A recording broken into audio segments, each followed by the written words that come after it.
Video అయితే end వరకు చూడండి. ఓకేనా? ప్రతి పాయింట్ కూడా కవర్ చేశాను. కాస్త మీరు ఓర్పుగా ఇంటేనే అర్థమవుతుంది. మీకు కాల్ లెటర్ వచ్చింది. ఏపీ ఎస్ఎల్ఆర్‌బీ నుంచి కాల్ లెటర్‌లో ఉన్న ఏ టు జెడ్ పాయింట్ మాట్లాడతాను. ఏంటి, ఏమేమి తీసుకోవాలి సర్టిఫికేట్లు, ఒకవేళ పెండింగ్ ఉంటే సొల్యూషన్ ఏంటి అన్నీ కూడా చెప్తాను. జాగ్రత్తగా వినండి. ఓకేనా?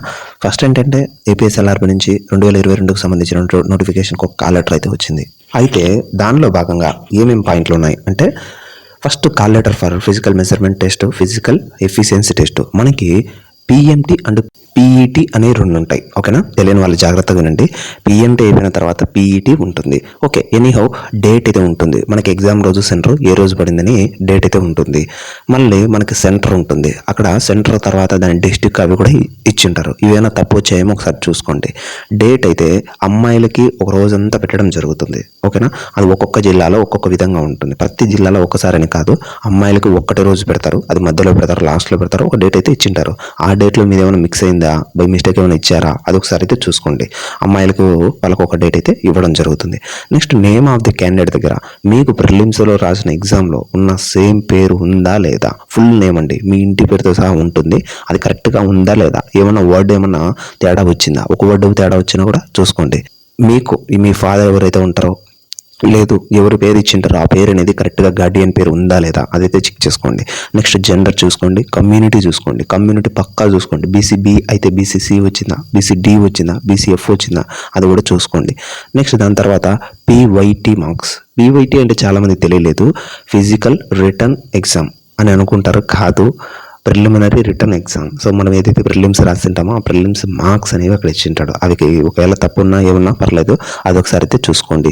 Do have belong to OBO ST in the scheduled agency areas. చూడండి, ఒక ఇంపార్టెంట్ పాయింట్ ఏంటంటే ఎస్సీ ఎస్టీకి కొన్ని ఏరియాలలో రిలాక్సేషన్ ఇచ్చారండి. ఫర్ ఎగ్జాంపుల్ విశాఖ ఏజెన్సీలో, ఓకేనా, విశాఖ ఏజెన్సీలో అక్కడ సంబంధించిన వాళ్ళ మీరని అడుగుతున్నారండి. అక్కడ ఎస్టీలకి కొద్ది రిలాక్సేషన్ అయితే ఇవ్వడం జరిగింది. నెక్స్ట్ వన్ ఏంటి, do you being to ex service men, అంటే మీరు ఆల్రెడీ ఎక్స్ సర్వీస్ మెనా, మీకు ఏమైనా కోటా ఉందా అని అడుగుతున్నారండి. ఇలా వచ్చిన ప్రతి పాయింట్కు నేనే ఎక్స్ప్లెనేషన్ కూడా ఇస్తాను. క్వశ్చన్ కూడా నేనే క్రియేట్ చేసి నేనే ఎక్స్ప్లెనేషన్ ఇస్తాను. జాగ్రత్తగా వినండి. ఎక్స్ సర్వీస్ మెన్కి సంబంధించి 2020లో ఎవరైతే భర్తీ అయి ఉంటారో, అంటే మేము 20లో భర్తీ అయ్యాం కదా, మాకు సంబంధించి ఒక 4 నెలలకు ముందే నోటిఫికేషన్ వచ్చింది. మాకు సర్వీస్ పూర్తవుతుంది అనగా, మాకు సర్వీస్ పూర్తవ్వాలంటే 3 ఇయర్స్ కంప్లీట్ అవ్వాలండి. 3 ఇయర్స్ కంప్లీట్ అయ్యే ముందరే నోటిఫికేషన్ వచ్చింది. అంటే 2020 వాళ్ళకి సంబంధించిన వాళ్ళు ఎవరు కూడా ఎక్స్ సర్వీస్ మ్యాన్ కాదు. వాళ్ళు పోటీ చేసిన ఓపెన్లోనే పోటీ చేయాలి అందరితో పాటే. ఇది ఒకటైతే గుర్తుపెట్టుకోండి. నెక్స్ట్ 2013 బ్యాచ్కు సంబంధించిన వాళ్ళు, 2016 బ్యాచ్ సంబంధించిన వాళ్ళు ఎవరైనా ఉంటే అక్కడ ఎక్స్ సర్వీస్ మ్యాన్ని పెట్టుకోండి. లేదు ఆర్మీలో పనిచేసిన వాళ్ళు ఉంటే వాళ్ళు కూడా ఎక్స్ సర్వీస్ మ్యాన్ అయితే పెట్టుకోండి. Okay. Next Aadhaar card number, must and should number. So మనకి 12 నెంబర్లు వచ్చా రాలేదా, 12 నెంబర్లు వచ్చిన తప్పు ఏమైనా వచ్చిందా, ఆధార్ కార్డు కూడా చెక్ చేసుకోండి. పోస్ట్ అప్లైడ్ ఫర్ అంటే మీరు సివిల్కి అప్లై చేస్తారా, ఏపీఎస్పీకి అప్లై చేస్తారా, ఏంటి అసలు అనేది దాంతో ఉంటుంది. అది కరెక్ట్గా ఉందో లేదో చూసుకోండి. Next local in which district, అంటే మీరు డిస్టిక్ ఏ డిస్టిక్కి సంబంధించి మీరు లోకల్గా ఉంటారు, అదైతే కరెక్ట్గా ఉందా లేదా అది కూడా చూసుకోండి. మీ డిస్టిక్ వచ్చిందా రాలేదా. నెక్స్ట్ ఏంటంటే ఐడెంటిఫికేషన్ మార్క్స్, అంటే మీకు కొన్ని మోల్స్ అనేవి ఉంటాయి మీ శరీరం మీద మచ్చలు. ఆ మచ్చలు అనేవి 10th క్లాస్ మార్క్ లిస్ట్లో ఉంటాయి. అవి కరెక్ట్గా ఉన్నాయా లేవా, వాళ్ళు అలాగే ఎంటర్ చేసా లేదా, దీనిపైన పెద్ద చర్చ జరుగుతుంది మనకి ఈవెంట్స్లో. కరెక్ట్గా అదే దగ్గర మోల్స్ ఉండాలి, అదే దగ్గరనే ఉన్నట్టుగా మనకి సర్టిఫికేట్లో ఉండాలి, లేదంటే వాళ్ళు రిజెక్ట్ చేస్తారు. మోల్స్ అనేవి కరెక్ట్గానే ఉండాలి. ఇది ఒకటైతే గుర్తుపెట్టుకోండి. నెక్స్ట్ చూడండి, మనకి you are required to appear the physical measurements test and physical efficiency test at district police training centre name JMC college, Madras road, Kadapa. The following original certificates to get the a set of legal xerox copies duty attested by the gazetted officer along with copies of filled in stage 1 online application form, stage 2 online application form. ఇక్కడ matter ఏంటంటే ఇది చాలామందికి తెలియదు. So మళ్ళీ చెప్తున్నాను చూడండి. ఇక్కడ పీఈటీకి సంబంధించినది, పిఎంటీకి సంబంధించినది మీ సెంటర్ అయితే ఉంటుంది. సెంటర్ ఏంటనేది పైన కింద కరెక్ట్గా ఉందా లేదా చూసుకోండి. నెక్స్ట్ ఒరిజినల్ సర్టిఫికేట్స్, వాటితో పాటు ఒరిజినల్ సర్టిఫికేట్ ఏం కావాలి, ఏమేమి ఉండాలి అన్నీ కూడా చెప్తాను, అవి కూడా చూసుకోండి. వాటితో పాటు set of eligible xerox copies duty attested by gazetted officer. అంటే ఒక సెట్ మీద గెజిటెడ్ ఆఫీసర్తో సంతకం చేయించుండాలి అంటున్నాడు. అది జిరాక్స్ కాపీలో పర్లేదు, అయితే ఆయన డ్యూటీలో ఉండాలి, ఆయన లీవ్లో ఉండడం, ఆయన ఎంఎల్లో ఉండడం అంటే మెడికల్ లీవ్లో ఉండడం ఇట్లా చేస్తే అది సెట్ అవ్వదు. ఆయన డ్యూటీలోనే ఉండాలి ఒక gazetted officer. For example doctor అయినా తీసుకోండి, లేదా టీచర్ అయినా తీసుకోండి, డిగ్రీ లెక్చరర్ వాళ్ళతోనే చేపించచ్చు మనము. అయితే ఇక్కడ ఏమంటున్నాడు, along with copies filled stage 1 అంటే మనం రాసిన ప్రిలిమ్స్ ఎగ్జామ్కి సంబంధించిన పేపర్ స్టేజ్ 1 అంటారండి. దానికి అప్లై చేసేటప్పుడు మనం ఒక ఫామ్ అప్లై చేసింటాం, దాన్ని స్టేజ్ 1 అంటారు. దాని తర్వాత మన రీసెంట్గా స్టేజ్ 2 అప్లై కూడా చేసింటాం. ఆ స్టేజ్ 2 అప్లికేషన్ 2 కూడా మీరైతే తీసుకోవాల్సి ఉంటుంది. ఆ 2 కూడా జిరాక్స్ అయితే తీసుకోండి. యాక్చువల్లీ ఇంకొక ఇంపార్టెంట్ మ్యాటర్ ఏంటంటే వాళ్ళు ఒక సెట్ గెజిటెడ్ సైన్ చేయించుకోమని చెప్పారు. లేదు 2 సెట్లు చేయించుకోండి, ఓకేనా. 2 సెట్లు చేయించుకుంటే మనకి ఎందుకైనా ఉపయోగపడతాయి. మీరు మొత్తము జిరాక్స్ అనేవి 3 సెట్లు చేయించుకోండి. ఒరిజినల్ కాకుండా 3 సెట్లు పక్కన రాసుకో. కమెండో నీకే చెప్పేది, నువ్వే రాసుకోవాలా. ఒరిజినల్స్ కాకుండా జిరాక్స్ 3 సెట్లు చేయించుకోండి. ప్రతిదీ కూడా నేను నెక్స్ట్ చెప్పే డాక్యుమెంట్. సో మీరైతే గెజిటెడ్ మాత్రం 2 సెట్ల మీద చేయించుకోండి. ఒక సెట్ ఖాళీదే పెట్టుకొని 3 సెట్లు తీసుకుపోండి, ఓకేనా. దాంతోపాటు స్టేజ్ 1 స్టేజ్ 2 కూడా 3 సెట్లు అయితే చేయించుకోండి. నెక్స్ట్ ఏంటంటే ఫర్ అఫీషియల్ యూజ్. సో ఇప్పుడు ఏంటంటే మనము గ్రౌండ్కి వెళ్ళిన తర్వాత ఇది ఒక లిస్ట్ వైజ్లో జరుగుతుంది. నేను ఆల్రెడీ చెప్పాను ఏంటి గ్రౌండ్లో కాల్ పెట్టి గ్రౌండ్ నుంచి బయటకు వచ్చేంత వరకు అని. Verification of certificates entry gate అంటే మీ గేట్లో సర్టిఫికేట్లు ఎంట్రీ చేస్తారు. ఎవరు సర్టిఫికేట్లు ఏవో వాళ్ళని అక్కడి నుంచే పక్క పంపించడం జరుగుతుంది. మీకు ముందు నుంచే చెప్తున్నారు అవి చేసుకోండి, ఇవి చేసుకోండి అని. మీరు చేయకపోతే ఎట్లా? చేసుకోవాలి కదా ఖచ్చితంగా. Verification of certificates, me certificates సంబంధించి మీరు ఆ గేట్లోనే వెరిఫికేషన్స్ ఉంది ఇవ్వాల్సి ఉంటుంది. సో నెక్స్ట్ బయోమెట్రిక్ ఉంటుంది, తంబు వేయాలండి. సో మనకు తంబు యాక్సెప్ట్ చేసుకొనే మనకు రేపు నెక్స్ట్ కొట్టే 1600 మీటర్స్ కానీ 100 మీటర్స్ కానీ ఆ తంబు మీదనే పనిచేస్తుంది. గుర్తుపెట్టుకోండి, తంబు వేయకుండా పోకూడదు. Next height measurement. Certificate verification అయిపోతుంది అంటే మీరు క్వాలిఫై అయినట్టు. బయోమెట్రిక్ మ్యాచ్ కావాలి, అప్పుడు మీరు క్వాలిఫై అయినట్టు. అక్కడ మీకు ఏం చేస్తారు, ఎస్ అని పెడతారు. నెక్స్ట్ హైట్ మెజర్మెంట్ అండి. హైట్ మెజర్మెంట్ దగ్గర నేను ఆల్రెడీ చెప్పాను, ఎస్ఐ అబో ర్యాంక్ ఉంటారు. అంటే ఎస్ఐ కానీ సిఐ కానీ ఎస్పీ కానీ డిఎస్పీ కానీ వాళ్ళ ఇష్టం అండి. సో యాక్చువల్లీ మనకైతే సిఐ గారు కన్సిడర్ చేయడం జరుగుతుంది. హైట్ మెజర్మెంట్ చూసుకున్న తర్వాత క్వాలిఫై అయితే క్వాలిఫై, నాట్ క్వాలిఫై అయితే నాట్ క్వాలిఫై. హైట్ చాలామంది రాలేదు, ఓకే. నేను వాళ్ళందరికీ సొల్యూషన్ చెప్తాను, ఓకే. మన ఛానల్ సబ్స్క్రైబ్ చేసుకుని వాళ్ళు సబ్స్క్రైబ్ చేసుకోండి. ప్రతి ఒక్క పాయింట్ కూడా మీరు చూడండి, మన ఛానల్లో అన్ని యూజ్ అయ్యే అప్లోడ్ చేయడం జరిగింది. Next weight measurements women's only. అంటే వెయిట్ ఎవరైతే ఉన్నారో ఆ వెయిట్కి సంబంధించిన ఉమెన్స్ది చూడడం జరుగుతుంది. ఖచ్చితంగా 40 kgs ఉండాలి, there is no doubt. Qualify అయిన వాళ్ళు క్వాలిఫై ఇస్తారు. Next chest measurement. బాయ్స్కి మినిమం చెస్ట్ అనేది ఉంది, ఎక్స్టెన్షన్ చేసినప్పుడు 5 సెంటీమీటర్స్ అయితే రావాలి. ఈ విధంగా వచ్చినప్పుడు వాళ్ళు క్వాలిఫై ఇస్తారు.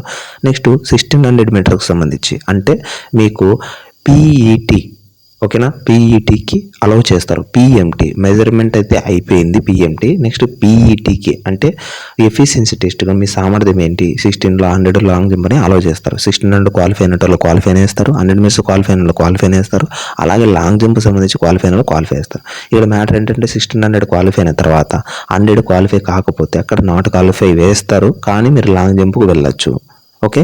సో ఒకవేళ 1600లోనే నాట్ క్వాలిఫై అయితే ఇంటికి రావాల్సిందే, ఇంకేం లేదు. కాబట్టి 1600 క్వాలిఫై అయిన వాళ్ళు మాత్రమే మిగతా వాళ్ళకి eligible, okay. Next verification of original documents. ఇప్పుడు మనకి సినిమా మొదలవుతుంది. మనకి నార్మల్గా మార్నింగ్ వెళ్ళేటప్పుడు సర్టిఫికేట్ వెరిఫికేషన్ చేసినప్పటికీ ఒరిజినల్ డాక్యుమెంట్ వెరిఫికేషన్ దాదాపు గంట నుంచి గంటన్నర పైగా జరుగుతుంది. A to Z pin to pin check చేస్తారు, ఏ మాత్రం తప్పు ఉండకూడదు. మొత్తం కూడా ప్రతిదీ చెక్ చేస్తారు. అవి సర్టిఫికేట్లు మీవే కాదా, స్టడీ సర్టిఫికేట్ అనేది రీసెంట్గా తెచ్చారా లేదా, అంటే కరెక్ట్ స్కూల్ది తెచ్చారా లేదా, క్యాస్ట్ ఇన్కము ఇవి ఓబీ సర్టిఫికేట్ రీసెంట్గా ఉన్నాయా లేదా, ఒక్క మంత్ 10 రోజులు తేడా ఉన్నా కూడా రిజెక్ట్ ఏం చేయరు, టైం ఇస్తారు, ఓకేనా. సో టైం ఇస్తారు కదని మీరు డిలే చేయకుండా అన్నీ రెడీ చేసి పెట్టుకోండి. అయిపోయిన తర్వాత అప్లోడ్ సర్టిఫికేట్స్ అని ఉంటుందండి, ఓకేనా. అప్లోడ్ సర్టిఫికేట్స్ వాళ్ళు చేయడం జరుగుతుంది. ఇక్కడ ఒరిజినల్ డాక్యుమెంట్ వెరిఫికేషన్ అటప్పుడు ఒక 4-5 మంది ఉంటారు, అందరూ కూర్చొని ఉంటారు, అందరూ కూడా మనకి చెక్ చేస్తారు. మన దగ్గర ఉన్న 10th అయితేనేమి, ఎన్సీసీ సర్టిఫికేట్ అయితేనేమి అన్నీ కూడా ఒక్కొక్కరు ఒక్కొక్క విధంగా అయితే చెక్ చేస్తారు. అప్లోడ్ సర్టిఫికేట్లు అయితే చేస్తారు అక్కడ మన బార్ కోడ్ని బట్టి. సో ఈ విధంగా మీకు ఇది క్లియర్ అయింది అనుకుంటాను. ఇంకా కంటిన్యూషన్ మన డాక్యుమెంట్ గురించి ఉంది. సో ఆ డాక్యుమెంట్ గురించి డీటెయిల్ అయితే చెప్తాను. ఒక్కొక్కటి లిస్ట్ వైజ్ పక్కన రాసుకోండి, అవన్నీ రెడీ చేసుకోండి, పెండింగ్ పెట్టుకోకుండా. ప్రతిదీ కూడా మీరు ఈవెంట్స్లో టెన్షన్ లేకోకుండా కూల్గానే ఉండేటట్టు చూసుకోండి. సో వాళ్ళు చెప్పారు వీళ్ళు చెప్పారు కదంటే అవన్నీ నమ్మొద్దు. నేను చెప్పింది మాత్రం నమ్మండి. నేను ఎందుకున్నాను మీకు తెలుస్తుంది. ఓకేనా, మీరైతే ఖచ్చితంగా గ్రూప్లో జాయిన్ అవ్వండి. రన్నింగ్ గురించి A to Z అప్డేట్ తీస్తున్నాను. ప్రతిదీ షెడ్యూల్ కూడా చెప్పడం జరుగుతుంది. వామ్ వీడియోస్ ఏంటి, వామ్ డౌన్ వీడియోస్ ఏంటి, A to Z అయితే చెప్తున్నాను. అవన్నీ కూడా మీరు యూజ్ చేసుకోండి, ఏం కూడా పోగొట్టద్దు. ఓకేనా, సో మీకు ఈవెంట్స్ అయిపోయేంత వరకు, మెయిన్స్ అయ్యేంత వరకు నేనైతే ఉంటాను. నెక్స్ట్ డాక్యుమెంట్ లిస్ట్ అండి. First list of documents to be submitted by the candidate. అంటే ఎవరైతే సర్టిఫికేట్లు ఇవ్వాలని చెప్పారో వాళ్ళంతా కూడా ఇవి ఖచ్చితంగా ఇవ్వాల్సి ఉంటుంది అని చెప్పారండి. ఇక్కడ ఒక బ్రాకెట్లో ఒక సెంటెన్స్ ఇచ్చాడు. For details see instructions giving the notification. అంటే నోటిఫికేషన్లు ఇచ్చినవి మాత్రమే మీరు ఇవ్వండి అయ్యా. మీరు ఎప్పుడు 2010లో 2009లో ఉండే ఓబీ సర్టిఫికేటు, అప్పుడు ఉండేవి క్యాస్ట్ సర్టిఫికేట్లు అవి చెల్లవు. నోటిఫికేషన్లు ఇచ్చినవి మాత్రమే ఇవ్వండి అన్నారు. సో ఎవరైనా అప్డేట్ చేసుకోకపోతే అప్డేట్ చేసుకోండి, ప్రతి ఒక్కటి కూడా నేను చెప్తాను. ఇప్పుడు ఫస్ట్ వన్ ఏంటంటే ఎస్ఎస్సి మార్క్ లిస్ట్ అండి. ఓకేనా, ఎస్ఎస్సి మార్క్ లిస్ట్లో ఖచ్చితంగా డేట్ ఆఫ్ బర్త్ ఉండాలి. అందులో డేట్ ఆఫ్ బర్త్ లేకుండా కొన్ని సర్టిఫికేట్లు ఉంటాయి, చూసారా మీరు? డేట్ ఆఫ్ బర్త్ లేని ఎస్ఎస్సి మార్క్ లిస్ట్ అనేది చెల్లదు. డేట్ ఆఫ్ బర్త్ ఉండాలి, అది మిగతా అన్నిటికి కూడా కంపేర్ అయి ఉండాలి.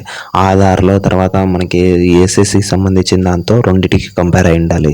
ఎవరికైనా ఆధార్లో మిస్టేక్ ఉంటే, నాకు కూడా ఉన్నది, నేను మార్చుకున్నా, ఇప్పుడు ఈ 10 రోజుల్లోనే మార్చుకోండి. ఆధార్ తీసుకుపోయి ఎస్ఎస్సి మార్క్ లిస్ట్ ఇస్తే మనకు డేట్ ఆఫ్ బర్త్ అనేది కరెక్ట్గా ఇవ్వడం జరుగుతుంది. సో ఆ రెండిట్లో ఒకటే డేట్ ఆఫ్ బర్త్ అయితే ఉండాలి. నెక్స్ట్ ఏంటి, equalisation qualification the candidate must be మనకి ఇంటర్మీడియట్ పాస్ అయి ఉండాలి.